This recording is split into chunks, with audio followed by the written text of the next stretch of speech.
국민 라디오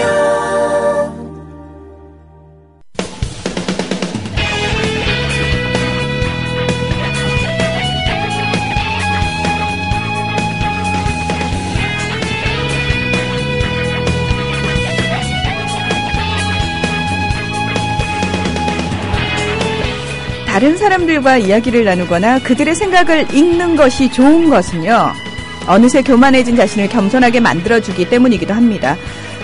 때로는 나만 그런 게 아니구나 공감을 느껴서 좋기도 하지만, 깨닫지 못하고 있던 자신의 모습을 발견하면서 내가 이런 부분을 좀 고쳐야겠구나 라는 인식을 갖게 되기도 하죠. 혹시 이 시간에 누군가는 그런 행운을 만날지도 모르겠습니다. 여러분께서는 국민 라디오 임승수의 좌변기에 오셨습니다. 지금 열심히 멘탈 강화 입으로 외치고 계신 우리 이말단 임승수 교수님, 안녕하세요. 예, 안녕하세요. 예, 제가 저번 주에 과도한 광고로 욕을 좀 처먹었습니다. 예. 그렇지만 제가 우울해질 거라고 생각하시다면 오산입니다. 제 멘탈이 생각보다 강하거든요. 사실 저도 지난주에 해놓고 좀 약간 마음이 조금 서늘했어요. 내가 너무 오버하지 않았나. 그래서 아니나 다를까 댓글이 좀 불편하셨던 분들이 댓글을 다셨더라고요. 예. 사실 그런 반응 충분히 이해합니다. 제가 오버한 게 맞으니까. 근데요, 솔직히 욕은요, 제가 다른 곳에서 지금 더 많이 먹고 있어요. 어디서요? 바로 인터넷 게시판입니다. 예. 인터넷 게시판. 예. 제가 항상 제 신간이 나오면 꼭 하는 일이 있어요. 뭐냐면, 이 책이라고 하는 게 워낙 요즘 출판 시장이 어렵다 보니까 광고를 할 데가 별로 없어요. 그래서 저는 사람이 많이 다니는, 그러니까 조회수 많이 나오는 인터넷 게시판을 좀 모아둔 게 있어요. 100개 넘게. 거기를 이제 방문하면서 제가 저자라는 걸 밝히고 제 신간이 나왔다고 알리는 게시물을 쫙 올립니다. 부지런하신 것 같아요. 아마 지금 들으시는 청취자분들 중에서도 제가 게시물 올린 걸 보신 분도 아마 있을 거예요. 예. 예전에는 이제 사실은 제가 본인인 걸 밝히지 않고 올렸었어요. 왜냐하면은 저자가 직접 올리면 좀 없어 보이잖아요. 원숭이도 이해한 자본론 옛날에 나왔을 때 제가 이제 게시물을 그렇게 올렸어요. 원숭이도 이해하는 자본론 참 재미있네요. 제목에다가. 제가 저자가 자기 책 재밌다고 할 수도 있는 거잖아요. 근데 아니 틀린 말은 네. 아니죠. 저자가 재밌으니까 자기가 책이 썼겠죠. 네. 그래서 네. 이제 그런 제목으로 이제 게시물을 당연히 이제 닉네임을 썼죠. 본명을 안 쓰고 참세상이라는 닉네임을 써서 DVD 프라임이라고 하는 그 사이트에 게시판에 올렸어요. 근데 제가 나중에 다시 가가지고 이제 혹시 댓글 못 달렸나 해가지고 이제 봤는데 누가 이렇게 단 거예요, 댓글을. 임승수 씨, 여기서 이러시면 안 되죠. 와, 뭐라고 해야 될까? 와, 진짜 찔렸구나. 와. 그러니까 우선 궁금해서 이 사람이 어떻게 난지 알아나. 참세상인데 나는 거기서. 그게 본인이 아니라 예. 그냥 왜 유행어잖아요. 예. 약간 쉴드 쳐준다라고 표현을 하죠. 옹호해주는 글이 올라오면은 예. 이거 당사자다 이러면서 여기서 이러시면 안 됩니다. 이러고 막 장난을 예. 치고 유행어인데 거기에 걸리셨군요. 아니 유행어가 아니고 진지하게 남겼어요. 이분이 난지 알고. 그래서 내가 왜 어떻게 알았나 봤더니 제 아이디는 똑같이 썼던 거예요. 제가 평소에 자주 쓰는 아이디를. 하이쿠야? 예. 그래서 제가 솔직하게 거기다 댓글을 달았죠. 오죽하면 이러겠습니까, 저자가. 광고할 데가 없습니다. 신문 광고하려면 200~300씩 드는데 출판사에서 어떻게 책 하나에 200~300씩 광고비 집행하냐. 저자인데 그냥 하도 홍보할 데가 없어서 였다 올렸다 하니까 나중에 보니까 제 댓글에 3분이 연속으로 댓글 달았는데 뭐라고 달았냐면 방금 주문했습니다. 감동하신 거예요. 저자가 열심히 뛰는 거 보고. 그래서 이제 그 사건을 이후로 제가 좀 마인드가 달라졌어요. 그때부터는 이제 저자임을 떳떳하게 밝히고 알리고 이제 게시물을 올리게 됐거든요. 요번에도 올렸는데 역시나 욕을 많이 하세요. 하지만 그 중에 일부는 뭐 주문을 했다는 분도 있고. 솔직히 욕하는 분들 마음을 이해를 해요. 짜증 나겠죠. 왜냐하면 한 번도 오지도 않다가 책 나왔다고 뜬금없이 와가지고 저는 저자인데요. 이런 책을 냈습니다 하면은 솔직히 저라도 짜증이 날 거예요. 제가 왜 욕먹을 거라는 걸 저도 모르겠어요. 제가 그렇게 바보가 아니잖아요. 저번 시간에도 조금 과도하게 해서 욕을 처먹었는데 근데 여러분이 좀 그래도 그렇게 조금이라도 생각해 주셨으면 좋겠어요. 오죽하면 저럴까. 할 방법이 없습니다. 누가 저 신문 광고 해주면 제가 당장 이런 거 안 할게요. 그래서 여러분, 예? 김상태 씨, 제가 저번에 그 어린 왕자의 가면 쓰신 분으로 소개했던 저자 김상태 씨가 저랑 인터뷰할 때 했던 얘기가 지금 막 떠올라요. 뭐라고 저도 네. 책에서 읽었어요. 읽으셨죠? 네. 뭐라고 하셨냐면 솔직히 모욕받는 것이 당연합니다. 모욕받는 것은 대중들의 일상을 살아나가는 방법이에요. 바람이 불면 풀이 눕듯 대중은 눕는 거죠. 성숙한 대중은 모욕받는 것에 능란합니다. 회사 가면 모욕 당하잖아요. 그러면서도 일 잘하거든요. 스트레스는 좀 받겠지만. 여러분. 저 그 부분 읽고요. 진짜 울컥했어요, 선생님. 아, 울컥했어요? 네. 아니, 진짜로요. 그러니까, 제 직업이 되게 화려해 보이지만 사실 저도 똑같은 직장인이잖아요. 그리고 저도 똑같이 사회생활 하잖아요. 모욕 당할 때 많고 모욕 받을 때 많죠. 근데 그거 스트레스 많이 되죠. 근데 그 다음 말 있잖아요. 거기에 그러니까 성숙해져야 된다라는 거에 대해서 아, 다 똑같구나. 그러면서 좀 더 성숙해져야 되겠다라는 생각 진짜 했거든요. 그래서 여러분, 저는 모욕받는 것에 능수능란합니다, 여러분. 교주 수준으로 그것도. 그래도 어쨌건 저번 주에 좀 과도하게 느끼신 분은 그래도 죄송한 마음이 있어요. 오늘은 안 그러겠습니다, 여러분. 살짝 누그릴게요. 이쁘게 봐주세요. 그러니까 선생님이 이렇게 욕을 먹게 만든 책이 사실은 선생님은 돈 냄새가 난다고 너무 좋아하는 책 아니에요. 삶은 어떻게 책이 되는가. 저는 이거 되게 재밌게 읽으면서 아, 서평을 이따가 제가 말씀을 광고 들어가셔야죠. 네. 지금 타이밍을 놓치셨는데. 타이밍 놓친 거 아니고요. 광고는 제 맘대로 할 수 있는 거거든요. 네, 알겠습니다. 네. 광고 듣고 와서 얘기해야지. 조합원 스토리텔링님 신청 광고입니다. 겨울철 벨미 과메기 맛있게 드셨어요? 포항 죽도시장 상인협동조합에서 이번에는 간장게장을 내놓아요. 살아있는 암꽃게로 만들어 살이 탱탱한 명품 간장게장. 미디어 협동조합원께는 아주 저렴한 가격으로 모시고 배송비를 따로 받지 않습니다. 010-9896-8282 010-9896-8282 검색창에서 죽도락을 검색하세요. 밥도둑 망도둑 내 사랑 간장게장.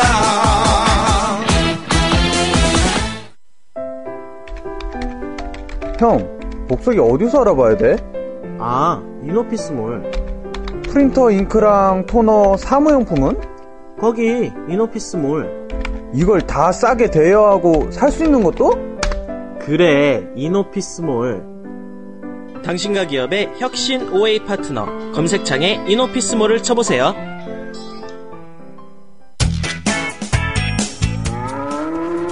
여보, 국민TV 조합비 이제 낼 때가 됐다고 하는구만요. 오, 그려. 그 국민TV도 개국하고, 그 뉴스케이도 하던지.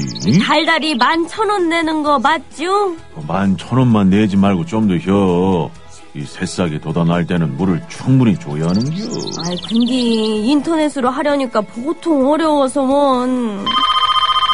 공정 언론을 꿈꾸는 미디어 협동조합 조합원이 해야 할 일. 조합비 납입입니다. 매달 고정 납입 어려우신가요? 월요일부터 금요일까지 아침 9시부터 저녁 6시까지 서울 전화 3144-0933 3144-7737로 전화하세요. 사무국 요원들이 친절하게 안내해드리겠습니다.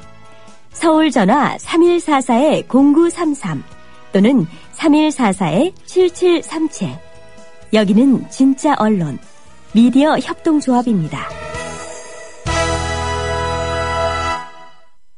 네, 여러분께서는 진짜 언론 국민라디오 임승수의 좌변기와 함께하고 계십니다.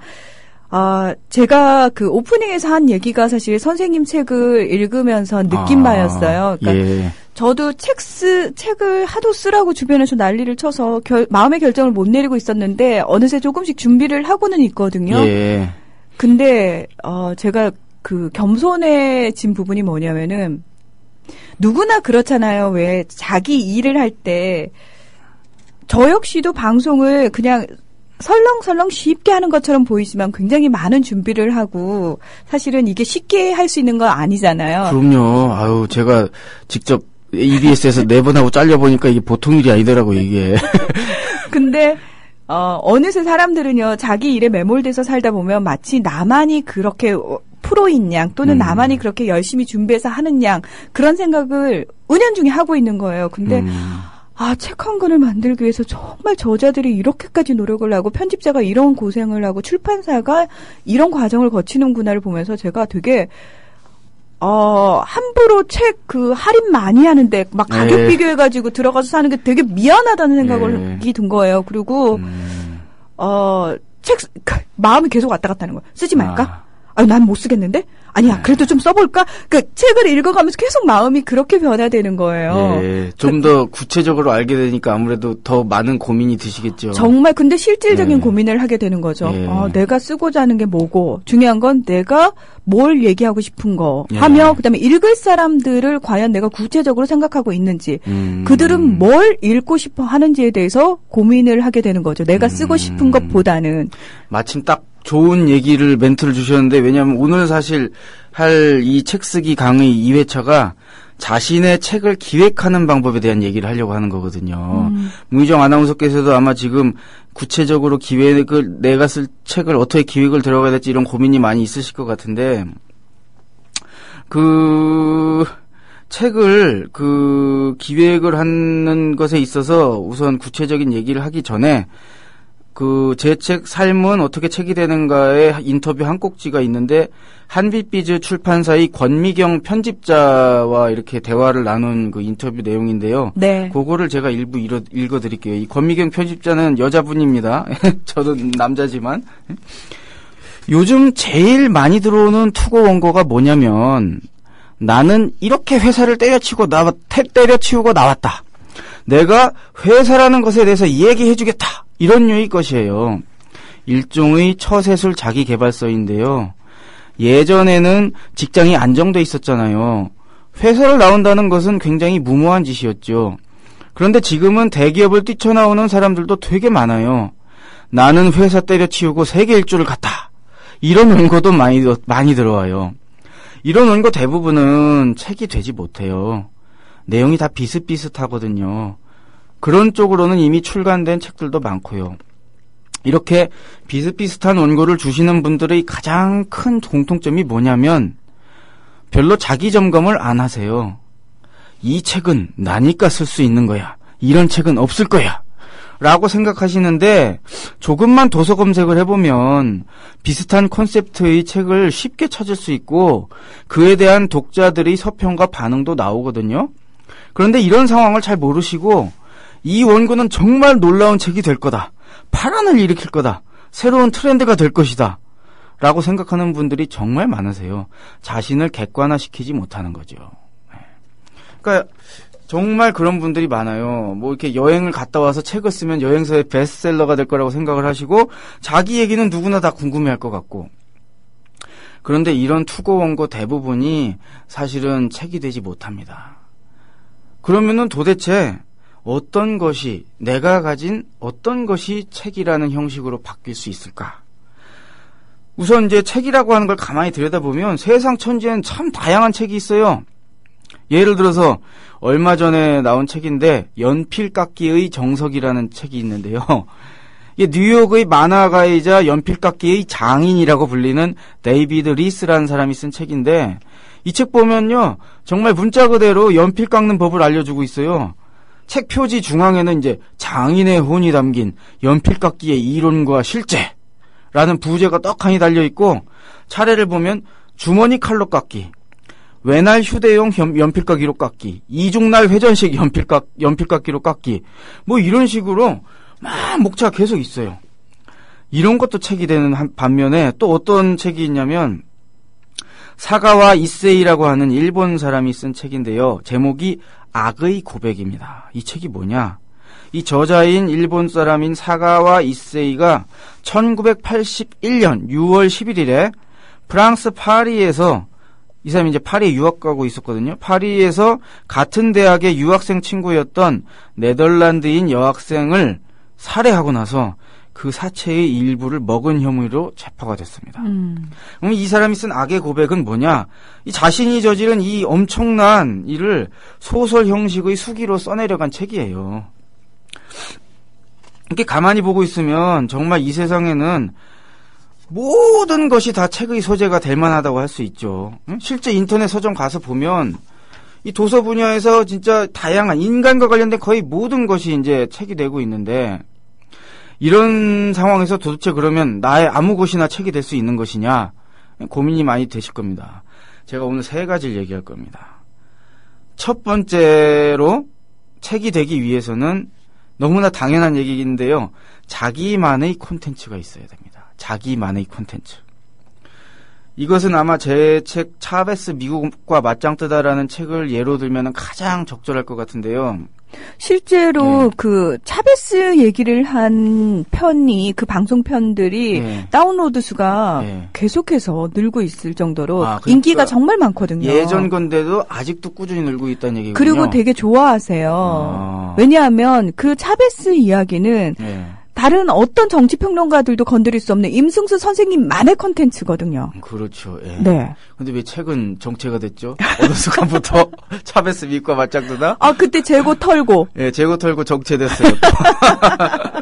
근데 아무튼 제가 사실 이 차베스 미국과 맞짱뜨다를 쓸 때도 사실 그 당시 베네수엘라 차베스에 대해서 관심을 가진 사람이 없었어요.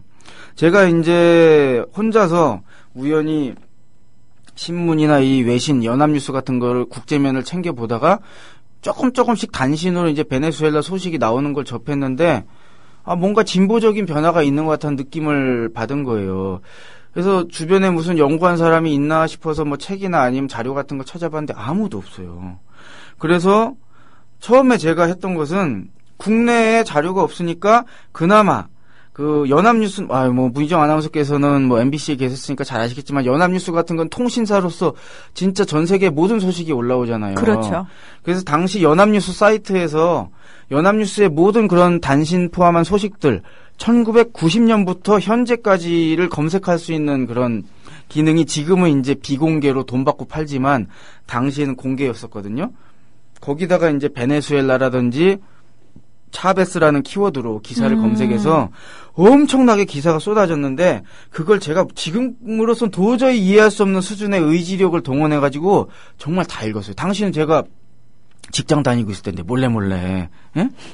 그리고 나서 이제 전율이 흐른 거예요. 야, 베네수엘라에서 이런 일이 벌어지고 있다니.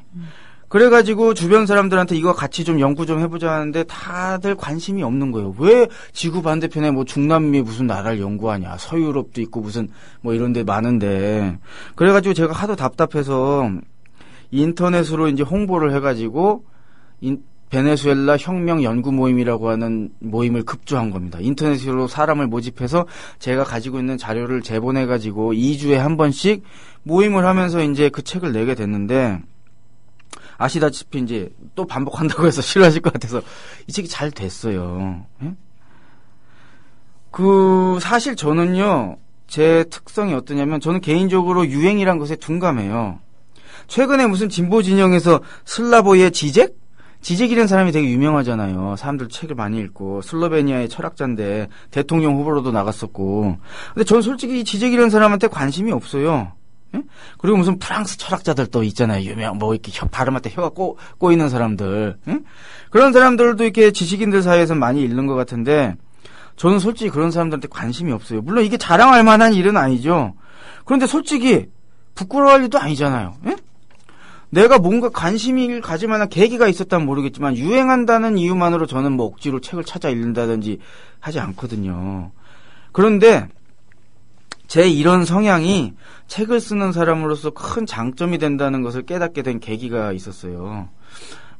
인문사회 편집자로서 최고의 실력자로 꼽히는 분이 있어요, 우리나라에서. 누구냐면은, 한때 이제 휴머니스트 출판사의 편집 주간을 하셨고, 지금은 천년의 상상이라고 하는 출판사의 대표를 맡고 계시는 선환규 씨.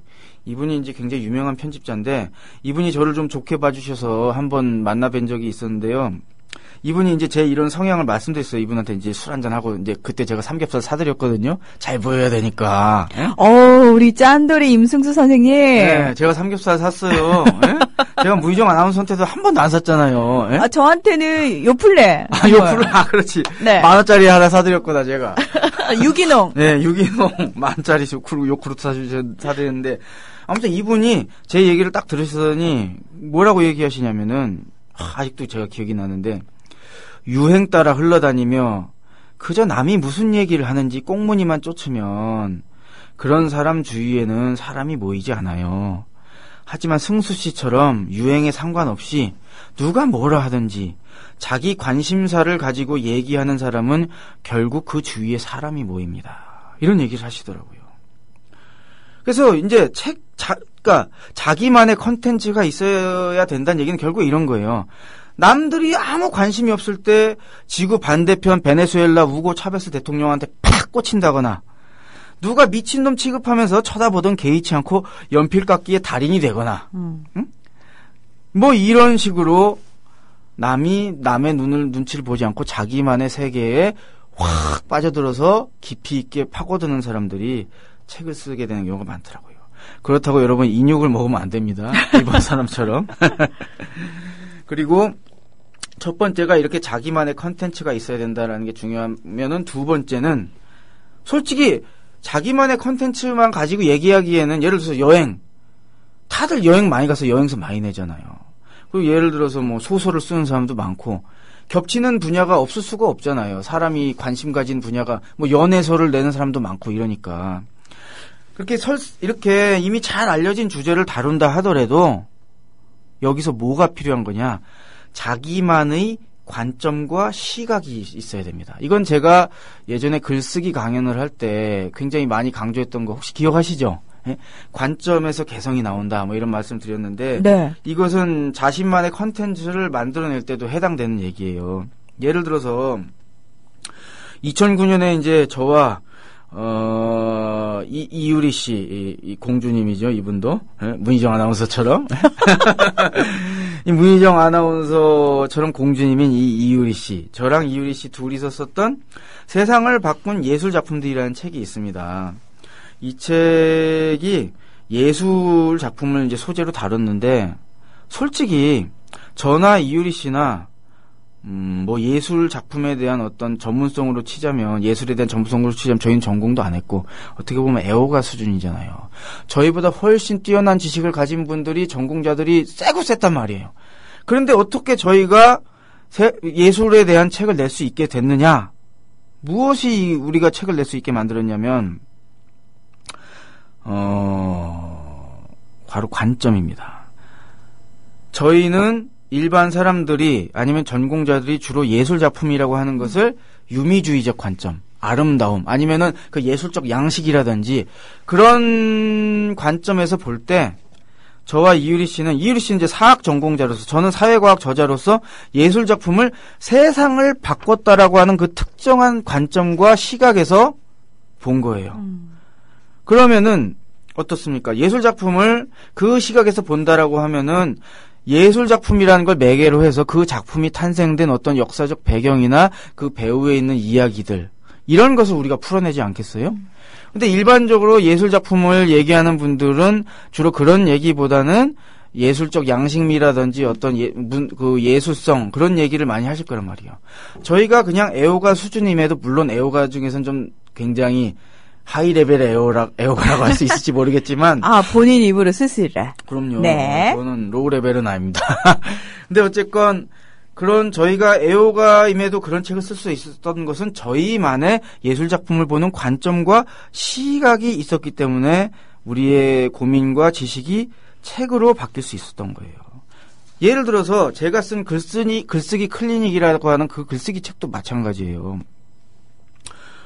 솔직히 얘기해서 글쓰기 책 엄청나게 많잖아요. 그 엄청나게 쏟아지는 지금도 나오고 있는 그 글쓰기 책에 제가 또 무슨 글을 쓰는 방법에 대해서 한 책 하나 더 보탠다고 무슨 티가 나겠습니까?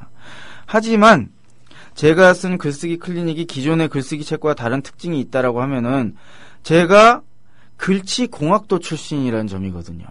처음부터 무슨 기자를 했다거나 그런 게 아니라 글을 쓰기 싫어했던 글치공학도였는데 그런 사람이 어떻게 된 거예요? 나중에 인문사회의 베스트셀러 저자가 되면서 글치공학도였던 사람이 그렇게 되는 과정에서 그 사람만이 할 수 있고 그 사람만이 본 글쓰기에 대한 관점이 형성됐을 거 아닙니까?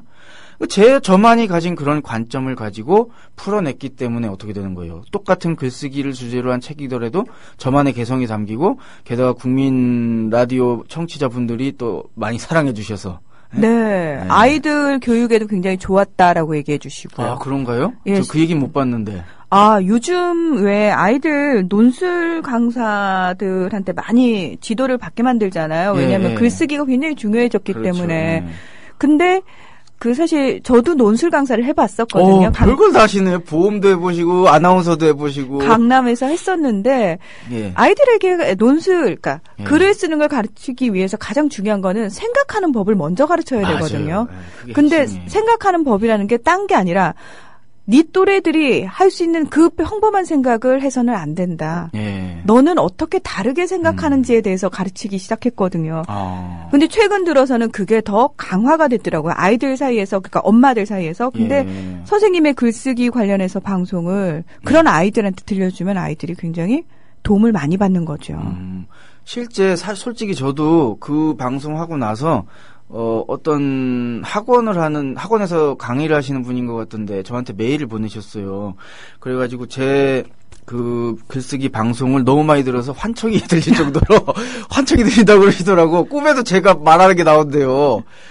그리고 나서 이제 제가 이제 비슷한 내용으로 또 혹시 푸푸스스 피읍 시오시오시라고 하는 그 언론사 아세요? 요즘 뜨는 저 잘 모르는데. 일명 폭풍설사라고 하는데 거기에다가도 제가 이 내용을 이제 연재를 했었어요. 네. 근데 이제 그 내용을 보고 나서 거기서 이제 연재한 걸 보시고 나서 저한테 메일 보내신 거예요. 이거를 자기 그 학원 수강생들한테 좀 같이 공유할 수 없겠냐고. 되게 좋은 내용이라고 출처를 밝힐 테니까. 그래서 제가 단서 조항을 달아드렸죠. 최근에 제 신간이 있습니다. 삶은 어떻게 책이 되는가. 그거를 한 권 구매해 주시면 감사하겠습니다. 이래가지고 제가 답메일을 보냈는데 확인을 하신 것 같더라고요. 아무튼 생각보다, 그러니까 제가 글쓰기에 대해서 그런 남들이 하지 못하는 얘기를 할 수 있게 된 것은 제가 글치공학도였다가 느닷없이 이제 글을 쓰고 인문사회 저자가 되면서 그 관점, 글치공학도였던 관점에서만 볼 수 있는 것들을 봤기 때문에 그런 거죠. 예를 들어서 문희정 아나운서께서 뭐 아나운서로서 나중에 책을 쓰시게 된다면 만약 그 구체적인 것에 대해서 고민하신다면 저는 문희정 아나운서만의 관점으로 본 아나운싱 그리고 그 어떤 방송이라고 하는 것을 잘 풀어내면 굉장히 좋은 콘텐츠가 나올 것 같아요. 왜냐면은 뭐라고 해야 될까? 터프한 삶을 살아오셨잖아요. 남들이 가보지 않은 많은 길을 가보셨기 때문에 거기에서만 나올 수 있는 내용들이 참 많을 거라고 개인적으로 생각을 하거든요. 그래서 저는 문희정 아나운서가 책을 쓰시면 굉장히 좋은 책이 될 수 있고 제가 저번 시간에도 말씀드렸잖아요. 책 한 권이 인세로는 별거 없을 것 같지만 그 책을 썼을 때만 일어날 수 있는 일들이 인생에서 생긴다고. 문희정 아나운서의 어떤 삶의 질을 또 한번 바꿔줄 수 있는 게 분명 전 될 수 있다고 생각합니다. 예, 제가 응원해 드릴게요. 네, 아니 기획도 같이 해주신다고, 예. 도움을 주신다고. 네. 제가 기획비를 안 받기로 했어요. 왜냐하면 제가 여기서 배우는 게 너무 많기 때문에 사실. 그리고 세 번째. 이게 어떻게 보면 저는 가장 중요한 것 같긴 해요. 이게 진짜 중요한 겁니다, 여러분. 내가 쓰는 내용이요. 돈 주고 살만해야 돼요. 이게 핵심이죠, 사실은. 이게 핵심이에요, 정말. 사람들이 술 먹는 막 10만 원, 20만 원씩 질러도요. 책 사는 건 벌벌 떨어요. 15,000원도. 예? 내가 쓰는 내용이 돈 주고 살만해야 돼요. 이거 굉장히 중요한 겁니다. 이거 자기가 쓴 소재를 객관화시켜서 봐야 되는 거예요. 이 작가를 꿈꾸는 사람들, 이 책 쓰기를 꿈꾸는 사람들이 되게 착각 속에 삽니다. 자신이 쓴 책은 내기만 하면 그냥 많은 사람들이 읽어줄 거라고 생각을 해요. 특히 자신의 신변 잡기랑 이 단상 같은 걸 기록한 잡글들을 모아가지고 에세이집으로 출간하면 단박에 종합 1위로 가가지고 인생이 달라질 거라고 많이들 생각하시거든요. 진짜요? 예? 그렇게 생각 안 하셨어요? 네. 아니 그래서 제가 책을 안 쓰겠다고 계속 고집을 피운 거라니까요. 문희정 아나운서께서는 본인을 객관화시키는 능력이 강하기 때문에 그런 겁니다. 본인의 글을 객관화시켜 보니까 안 된다라고 느끼신 거잖아요. 아니 그냥 방송만 들어도 되는데 뭘 굳이 책을 사시겠어요. 아니 그렇진 않아요. 저는 문희정 아나운서가 좋은 컨텐츠를 가지고 있다고 생각합니다. 제 전문가적 입장에서는. 근데 아무튼 정말 여러분 세상에 이토록 근거 없는 낙관이 없어요. 어떻게 내가 쓰면 베스트셀러 1위가 돼. 내가 지금도 아직도 10몇 권 냈는데 한 번도 그런 적이 없는데. 여러분이 한번 시간을 내가지고 교보문고 광화문점을 한번 가보세요. 책이 얼마나 많은지. 정말 많습니다, 책. 그 운동장보다 넓은 서점에 그야말로 구석구석에 책이 빼곡히 쌓여있거든요. 여러분이 책을 냈어요, 예를 들어서. 근데 그 중에서 누군가가 우연히 그 광화문 서점에 가서 하필 당신이 쓴 친변잡기 에세이를 발견하고 만족해하면서 사가지고 집에 구입해 갈 확률이 몇 %일까요? 거의 0%에 가깝지 않을까요? 그렇죠. 거의 0%인 거예요. 유명 인사가 아닌 바에야 사람들이 내가 쓴 신변잡기 에세이를 왜 사야 됩니까? 그러니까 유명 인사도 굉장히 신변잡기 에세이에 대해서 조심스러워하는 이유 중에 하나가 실망감을 준다는 거죠. 그건 둘째고요. 네. 유명인도 생각보다 책 내면 안 나가요. 아, 그런가요? 정말요. 생각보다 막 이효리 씨는 막 어마무시하게 나갈 것 같죠? 생각보다 그렇게 많이 나가지 않아요. 왜냐하면은 이효리 씨라는 어떤 이미지를 소비하는 분들은 책을 즐겨 읽는 분들과 또 다른 거거든요. 아, 그렇겠군요. 그분들은 이미지를 소비하고 싶은 거지 활자를 소비하고 싶은 분들이 아니에요.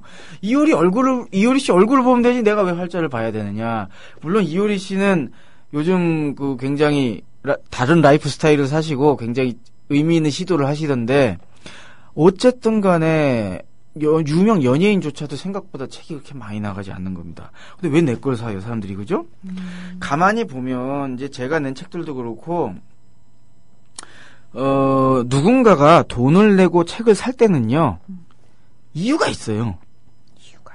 내 책이 선택을 받으려면 그 이유를 제공해줘야 되는 겁니다. 예를 들어서, 원숭이도 이해한 자본론. 제가 쓴 책이잖아요? 이 책을 사는 사람은 확실한 이유가 있어요. 내가 그 막스가 썼다고 하는 그 자본론 워낙 유명한 책이어서 읽어보고 싶은데 그렇게 어려워서 내가 이해가 안 되는데 이 책을 읽으면은 원숭이도 이해할 수 있다고? 어떻게 해요? 자본론을 이해하고 싶은데 어려웠던 사람에게는 이 책을 살 확실한 이유가 있는 겁니다. 15,000원이라고 하는 돈을 지불하고서라도. 그리고 예를 들어서 김난도 교수의 그 대표적인 저작 아프니까 청춘이다. 잘못 말하면 아프리카 청춘이다 같아요. 예전에 그 국민 라디오에 아프리카 청춘이다 방송 있었던 것 같은데. 있었죠. 예. 그 김연경 씨인가? 네. 청년 유니언 위원장 했던 분. 저도 전에 한두 번 본 적이 있는데 그 아프니까 청춘이다. 그 책은 당시 이제 아주 이슈가 잘 맞았죠. 그 청년 학생들이 굉장히 힘든 상황에서 위로라는 컨셉을 내세우니까 위로받고 싶었던 친구들이 마침 파스 발라주는 사람이 나온 거예요. 그러니까 그 파스를 막 소비하는 거죠. 가만히 보면은 좀 이렇게 나가는 책들은 누군가가 그 책을 사야 될 이유가 있습니다. 하다못해 글을 잘 못 쓰더라도 아나운서가 되는 법에 대해서 누군가 조목조목 설명을 했다면 솔직히 우리나라에서 아나운서를 꿈꾸는 여성분들이나 남성분들 꽤 많으시잖아요. 그분들에게는 그 책을 사야 될 이유가 있는 거잖아요. 그렇게 한번 자신이 뽑아낸 컨텐츠가 정말 나만의 것이고 나만의 관점과 시각을 가지고 있다 하더라도 그것이 최종적으로 누군가가 돈을 내고 살 만한 충분한 이유가 있는 것인가. 그것에 대한 대답이 없다면 출판사가 미쳤다고 거기다 돈을 쓰고 책을 내겠어요? 안 그런단 말이에요. 그래서 제가 말씀드렸던 지금 3가지 나만의 콘텐츠가 있어야 된다. 그리고 나만의 관점과 시각이 있어야 된다. 그 주제에 대한. 그리고 또 하나 내가 쓰는 내용이 돈 주고 살만해야 된다.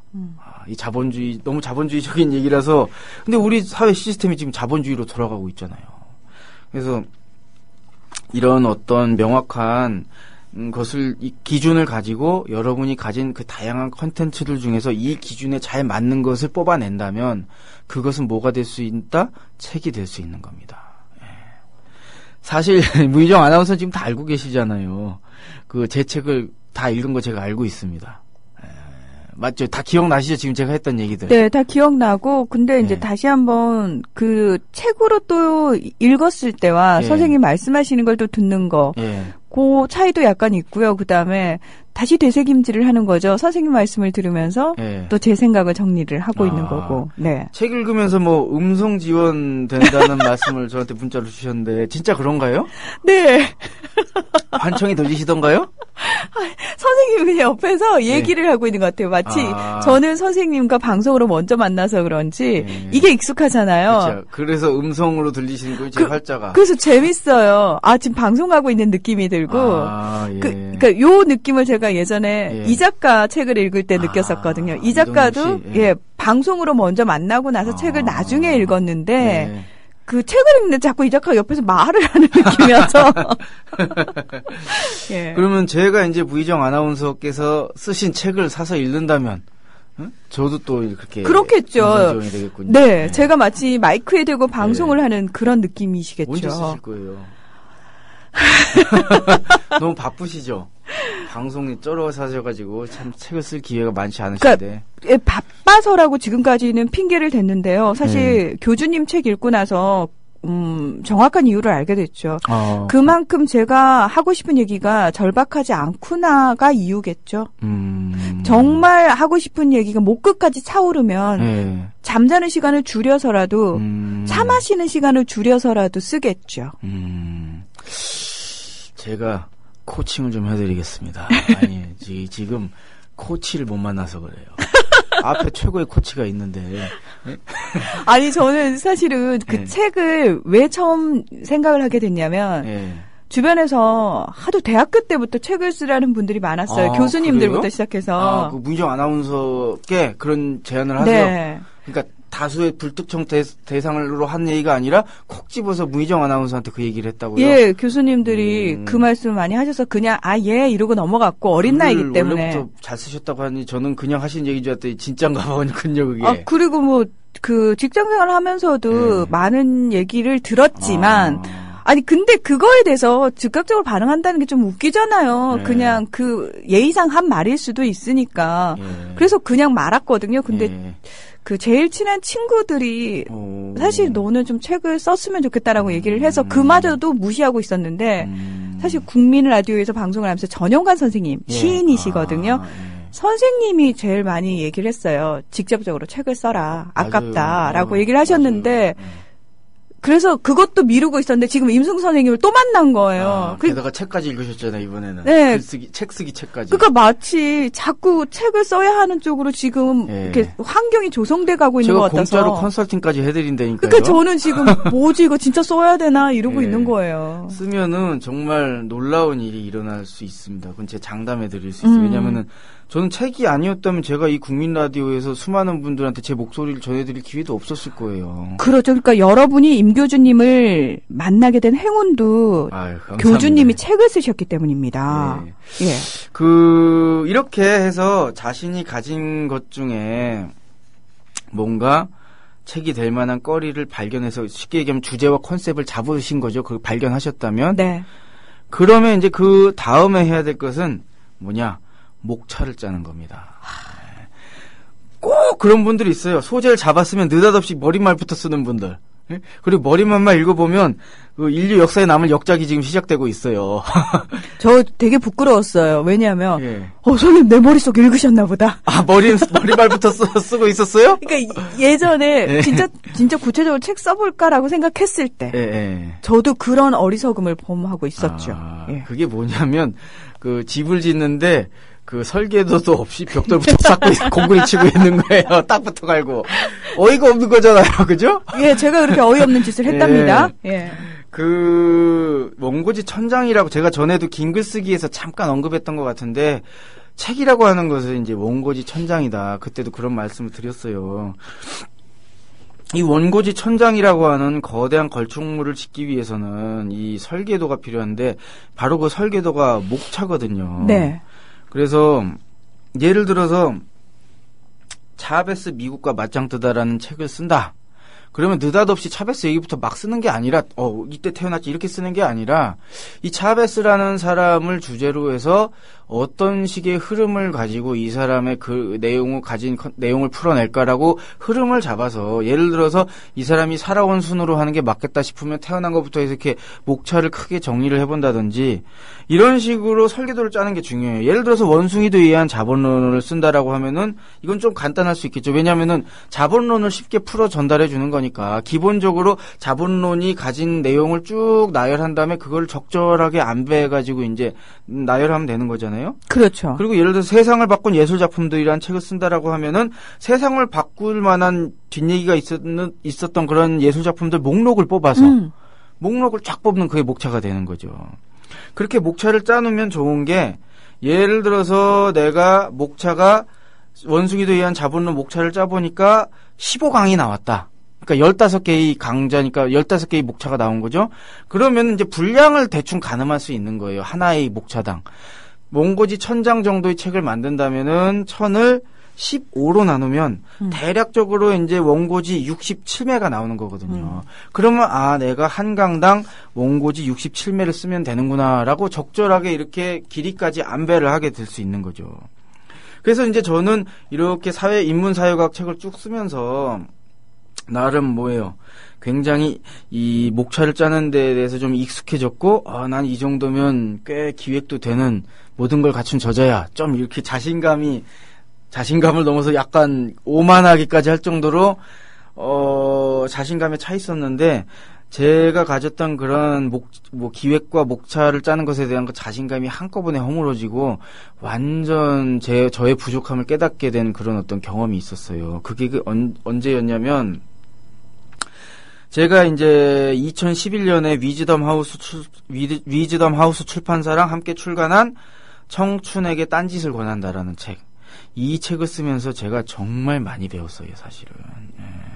원래 이 책은 제 출간 계획에 있지는 않았었어요. 원래 이 책은 어떻게 이제 쓰게 된 거냐면, 제가 오마이뉴스에서 2009년 12월부터 2030에게 희망을 묻다라는 주제로 인터뷰 기사를 연재한 적이 있습니다. 2030에게 희망을 묻다라는 게 무슨 뜻이냐면 2030은 20대, 30대를 얘기하는 거예요. 당시 이제 청년 학생들 무슨 청년 실업 문제든지 학비가 너무 비싸다라든지 해서 막 청춘들이 너무 힘들다라는 얘기들이 많았기 때문에 제가 좀 연재 기사 같은 걸 기획했던 거예요. 20대, 30대 중에서 남들이 하지 않는 뭔가 새로운 시도를 하면서 그것을 통해서 다른 대안을 보여주는 그런 사람들을 제가 찾아내가지고 그 사람들을 만나서 심도 있게 인터뷰를 해서 이제 인터뷰 기사를 쓴 건데, 거기서 제가 되게 좋은 친구들을 많이 만났어요. 에세이시스트인 김현진 씨, 혹시 아실지 모르겠는데, 잘 모르시나요? 그리고 붕가붕가 레코드의 대표인 고건혁 씨, 그리고 또 누굴 만났으나 피아니스트 이면정 씨, 지금 세계적인 피아니스트가 됐는데 그때는 지금만큼 유명하지 않았어요. 제가 국내에 처음 소개했었거든요. 이런 분들을 제가 한 10몇 분을 쫙 모아놓고 연재를 했는데 나중에 보니까 너무 잘 쓴 거예요.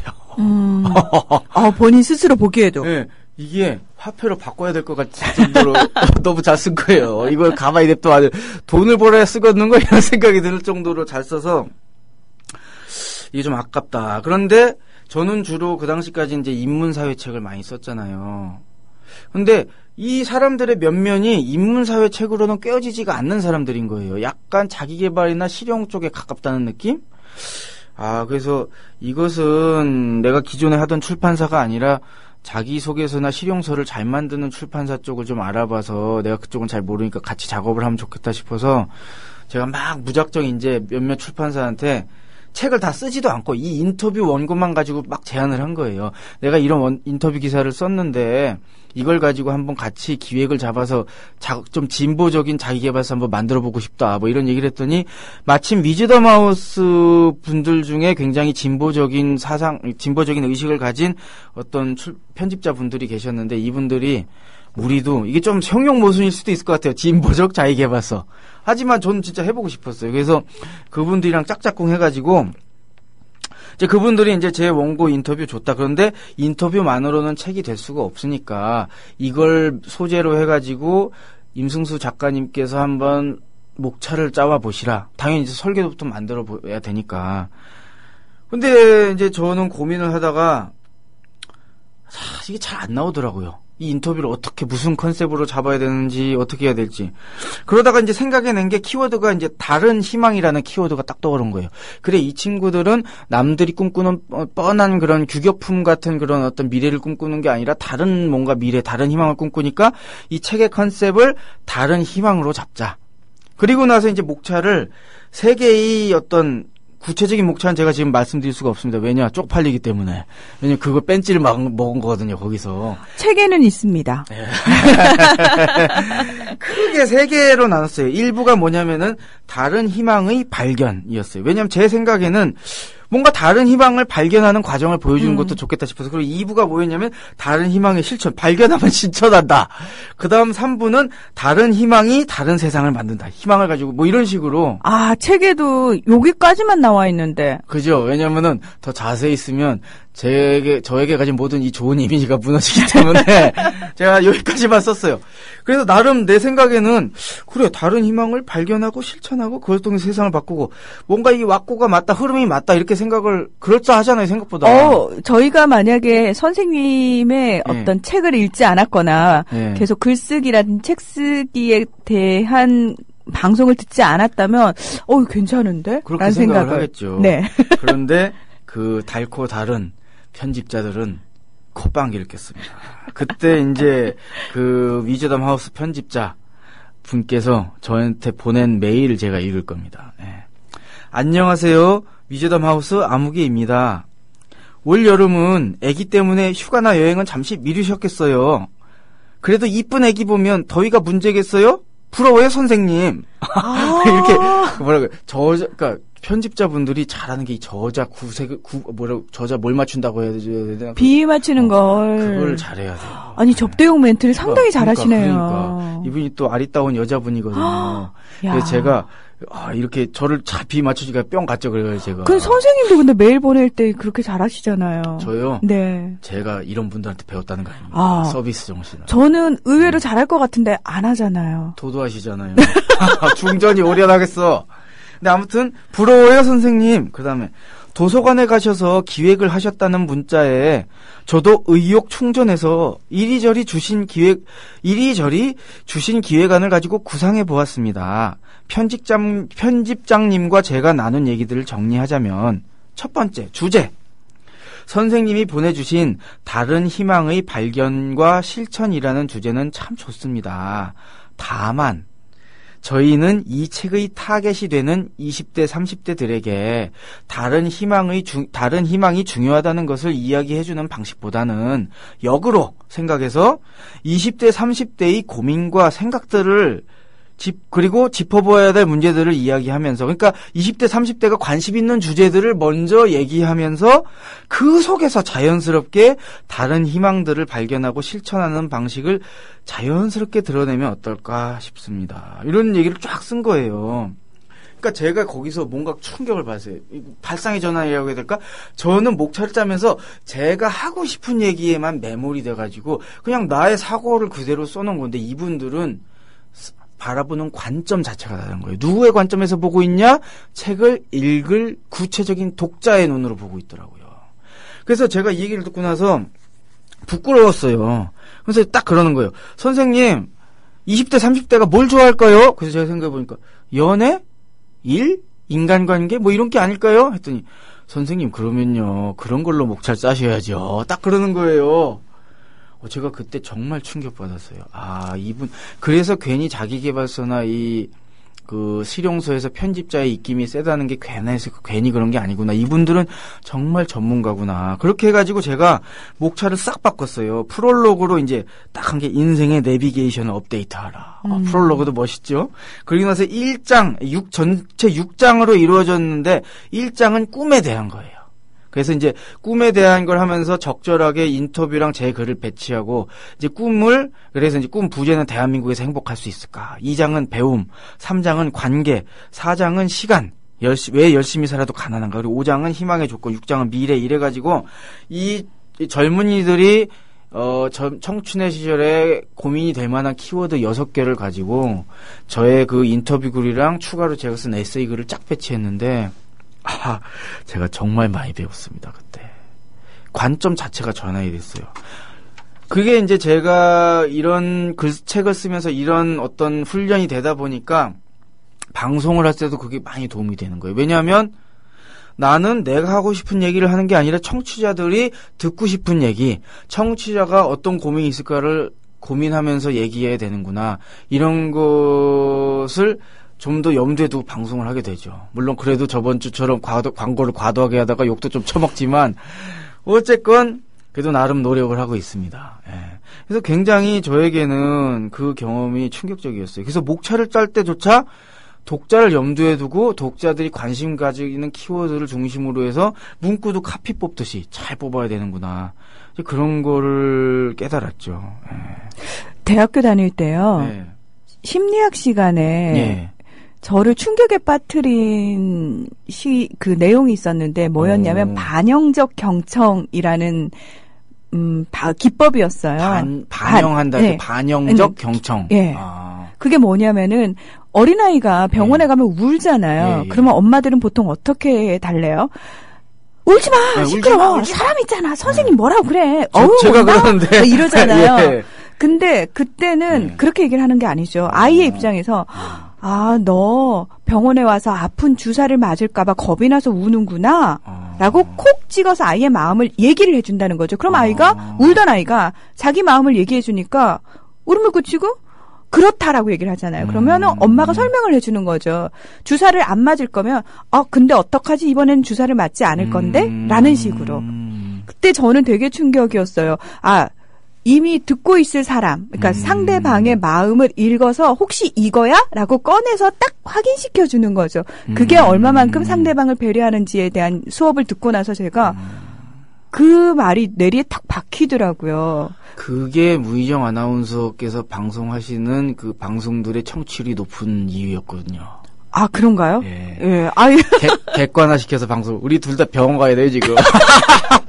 그래서 저는 아이들을 상대로 그걸 되게 실험을 많이 해요. 실제로. 실제 해보세요? 네. 그럼 진짜 통하나요? 네. 조카한테 했던 것들이 많이 통했어요. 내가 애를 너무 윽박 지르는구나. 생각해보니까. 애가 사실 팔을 다친 게, 팔 다쳐서 수술했잖아요. 네.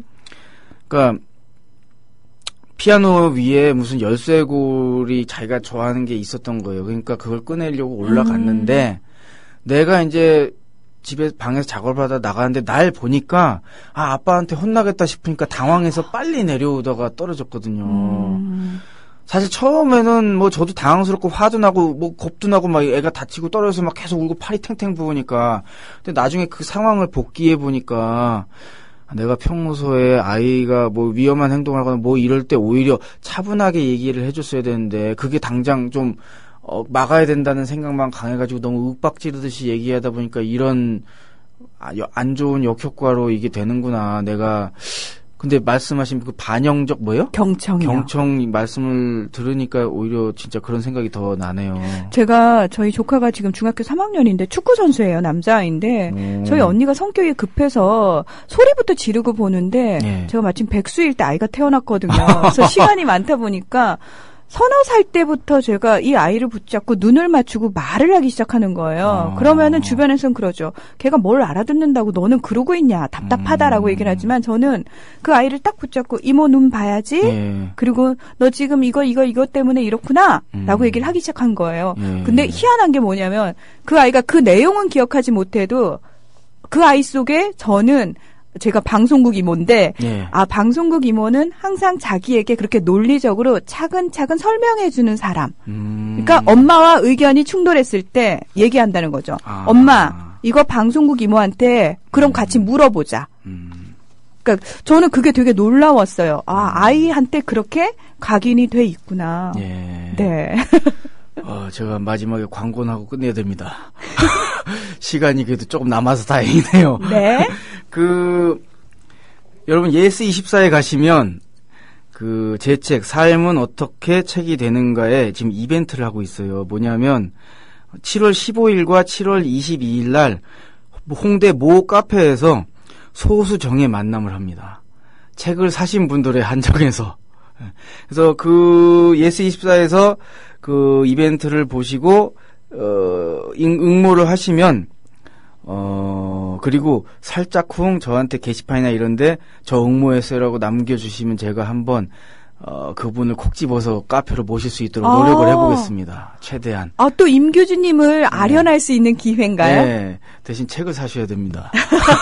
이 이벤트 자체가 책을 산 사람만이 응모할 수 있게 돼 있거든요. 아니 근데 책을 사고 싶어 하시는 분들이 워낙 많으시니까 그분들 혹시 책을 사실 계획이 있으신 분들한테는 굉장히 좋은 소식일 것 같아요. 네. 예. 그리고 이게 7월 9일 마감이에요. 빨리 하셔야 돼요. 예, 여러분 서두르시기 바랍니다. 우리 명예 여자님께서 맞아요. 저도 임쌤이 옆에서 설명해 주는 듯한 느낌이 책을 읽으셨습니다. 이번에. 감사합니다. 그리고 8월 중에 교보문고 광화문점에서 아마 대중 강연이 있을 것 같은데 이건 조금 더 확정되면 그때 자세히 말씀을 드리겠습니다. 오늘도 피가 되고 살이 되고 내가 섹시해지게 만들어주신 우리 임승수 선생님 고맙습니다. 다음 주에 봬요. 예, 다음 주에 뵙겠습니다.